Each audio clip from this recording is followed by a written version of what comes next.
We've got a lot to talk about. Two Venezuelan F-16s buzzed the USS Jason Dunham in international waters yesterday. The Pentagon put up this announcement, says from the Department of Defense, soon to be renamed the Department of War. Today, two Maduro regime military aircraft flew near a U.S. Navy vessel in international waters. This highly provocative move was designed to interfere with our counter-narco-terror operations. The cartel running Venezuela is strongly advised not to pursue any further effort to obstruct, deter, or interfere with counter-narcotics and counter-terror operations carried out by the U.S. military. Now, as I said, the Pentagon called this highly provocative. What it turned out was that they were two U.S.-made F-16 fighter jets that belong to Venezuela that overflew the USS Jason Dunham. As a matter of fact, the Venezuelan military put out a TikTok that showed a video of it. This shows that this is an F-16 built by the United States. There's the USS Jason Dunham. The most interesting to me, I figured it would have been an S-30 flanker or something like that because Venezuela has more of those. But as it turns out, the Venezuelans actually have 24 F-16 fighter jets. Now, probably almost none of those are actually functioning. They bought those things back in the 1980s under a special program, but we haven't sent them any spare parts for those things in a long time. So it's believed that only 3 of those F-16s actually still function. They're obviously older models, have not gotten the upgrades that our F-16s that we fly have. On top of that, again, now Venezuela says that 14 of them are still functioning, but that's highly doubtful. USS Jason Dunham is an Arleigh Burke class destroyer, and it's got a bunch of weapon systems on it that could easily take down those old F-16s. Easily. It would have taken seconds to shoot those aircraft down. But as it turns out, it's not actually illegal to overfly U.S. Navy ships in international waters. Now, it is provocative. There's no question about that. We've got at least 7 U.S. warships and 4,500 sailors and Marines that are operating in that region. As it turns out, they were armed, those two F-16s. It is not just provocative, but it possibly could spark a wider war because these guys flying over the U.S. ships, we don't know what their intentions are. And if they're armed and they're coming at us, we have seconds to decide. Now, in response, the United States has announced they're going to deploy 10 F-35 fighter jets to Puerto Rico. Puerto Rico is one of the closest military bases to where all this is happening. We do have a small military presence in Colombia.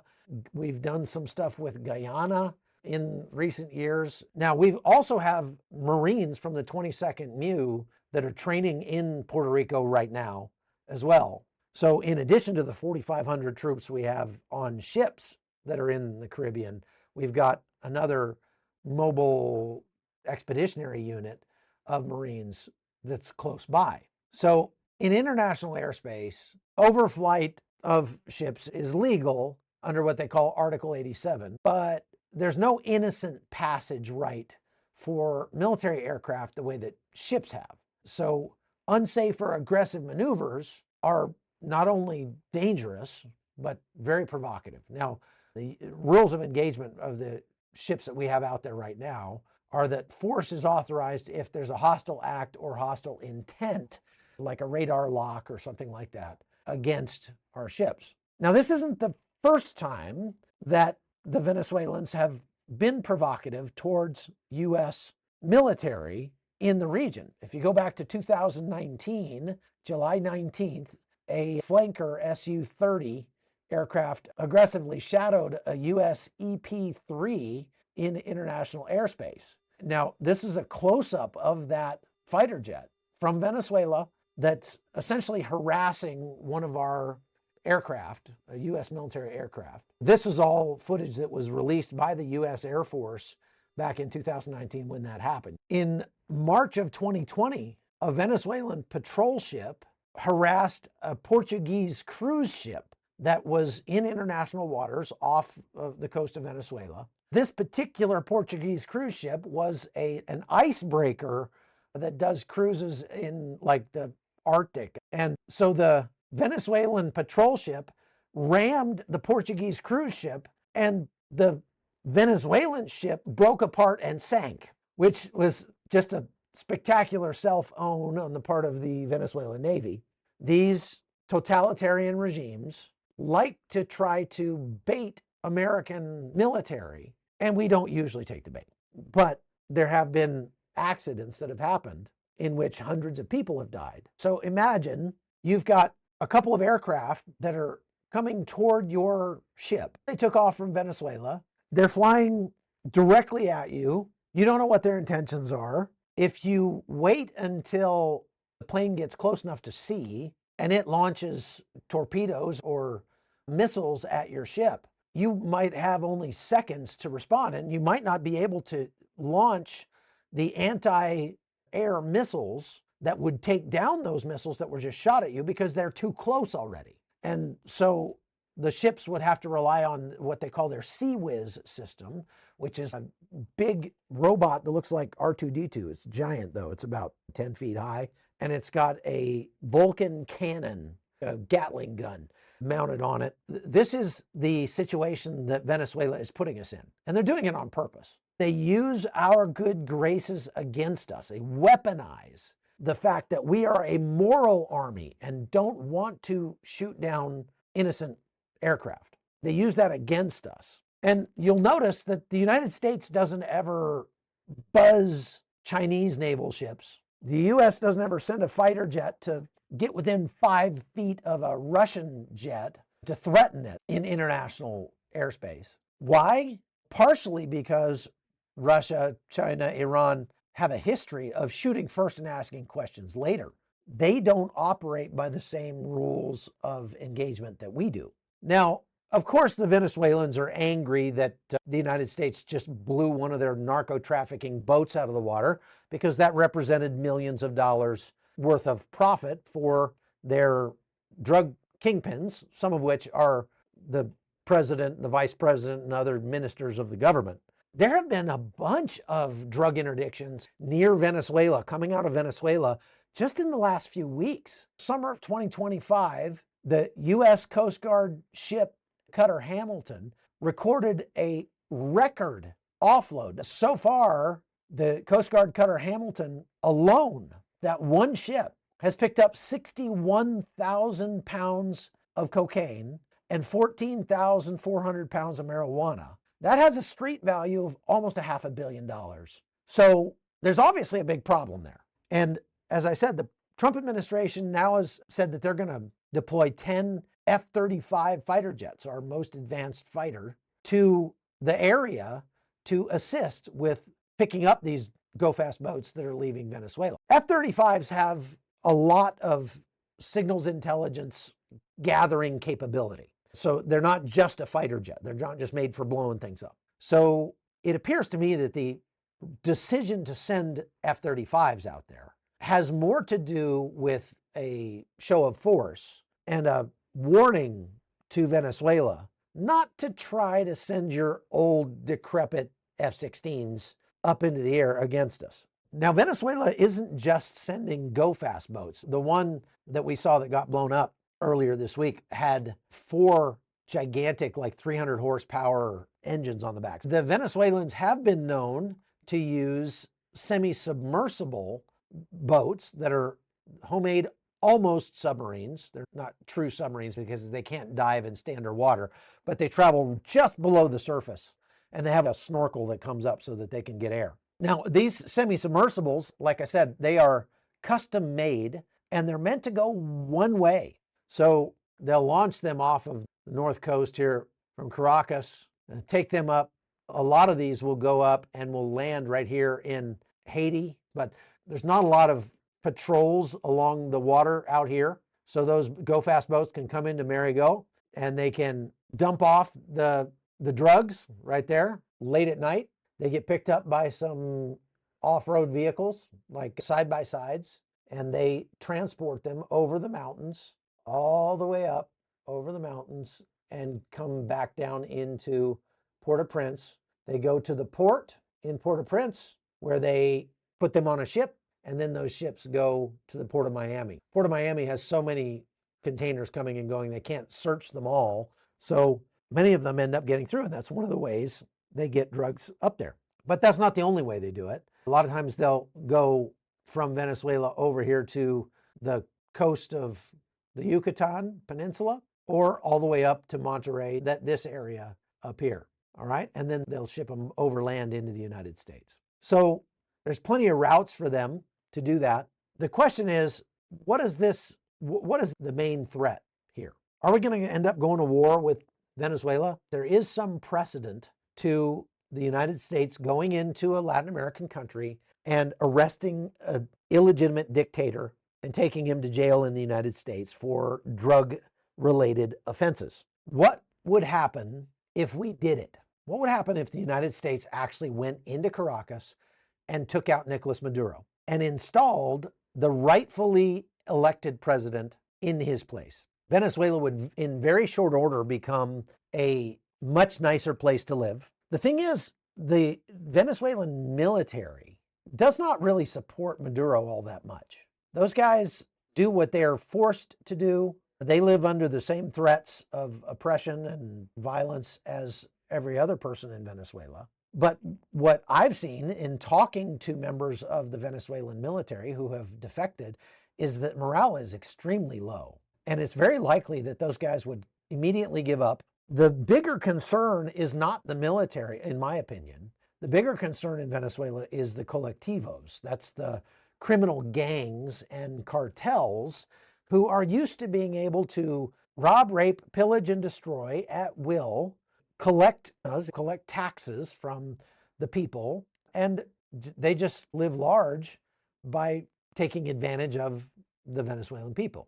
Those guys would not go quietly, and there would likely be some real fights against those guys. But fortunately, if we were able to turn the Venezuelan military to our side, maybe take out the generals that are getting money from the drug trafficking trade, and then everybody else, we say, hey, we'll leave you in place, we'll promote you to replace these generals we just took out, and you fight on the side of the new Venezuela.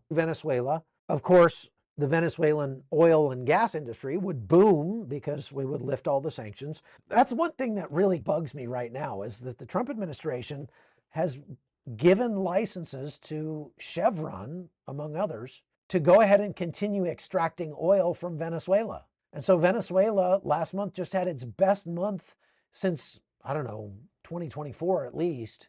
And they were able to export almost 1 million barrels of oil to the United States. These guys, we're about to go to war with Venezuela, and we're buying oil from them. Now, part of the reason we're doing that is because we need the oil that they have to keep our refineries running in the United States. So we need some oil from Venezuela. But still, it just doesn't sit right with me that we're allowing Venezuela to profit when we literally are sanctioning them for everything else and calling them an enemy. And they are our nearest enemy.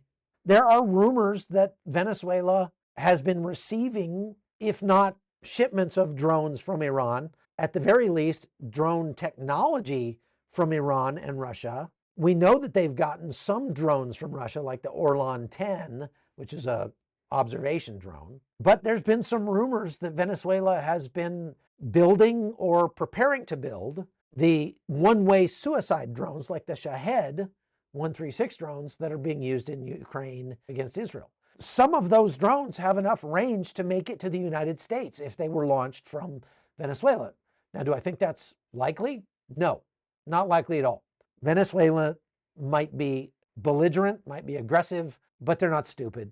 And if they bombed Miami with suicide drones, a whole lot of bad stuff would start happening inside Venezuela. We would send a whole lot more than 4,500 Marines if that was the case. So they know better. Now, there's also another threat that is in Venezuela, or that Venezuela poses, and that's not just to the United States, but there's another way that the U.S. could find ourselves in a conflict with Venezuela, and this is actually far more likely than Venezuela attacking the United States or the U.S. taking out Nicolas Maduro with a raid, like an Operation Just Cause type thing. And that would be this country over here, Guyana. You see this country next to Venezuela.